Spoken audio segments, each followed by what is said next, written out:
To our nation's capital, where President Donald Trump is set to sign an executive order to dismantle the Department of Education. Education advocates around the country warn that low-income students and those with disabilities will pay the price. ABC's Reena Roy has more on why the administration insists this needs to happen.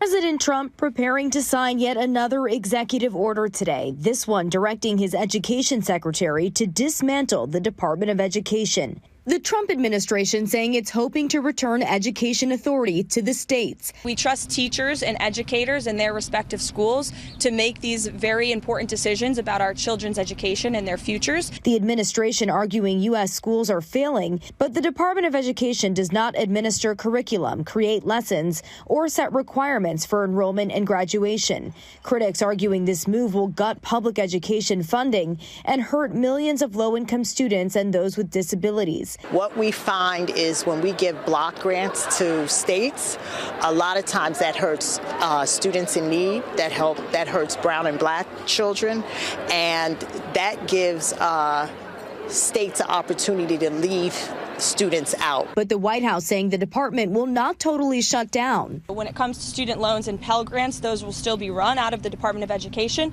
but we don't need to be spending more than $3 trillion over the course of a few decades on a department that's clearly failing in its initial intention to educate our students. Officials saying a smaller agency will help carry out some of the critical functions that the department focuses on, like enforcing laws against discrimination and providing funding for low-income students and special education. I don't believe that those funds will still be there if this department is closed. Last week, the Trump administration gutting the department, firing nearly half of its staff. Head of the American Federation of Teachers, Randy Weingarten, saying on social media, "Mr. President, we will see you in court."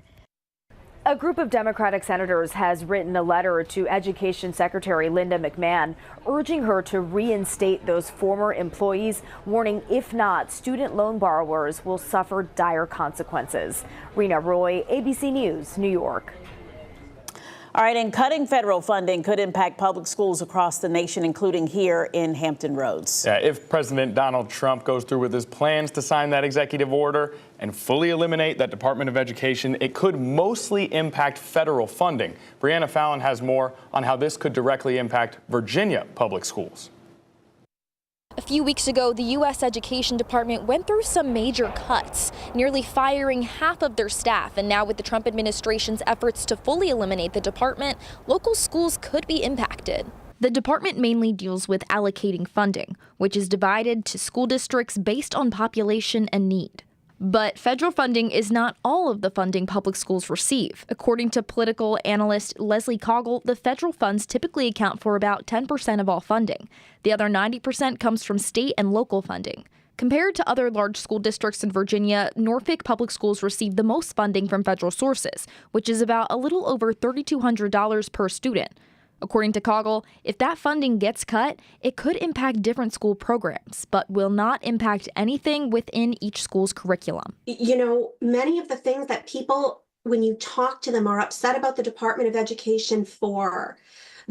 When you hear people talk about things like critical race theory in schools or social emotional learning, these like hot button issues, those are not the Department of Education. Coggle says that right now there are no plans on what could happen to the federal funding if the department gets cut, but she notes there is a possibility that money could go to the states. Brianna Fallon, 13 News Now.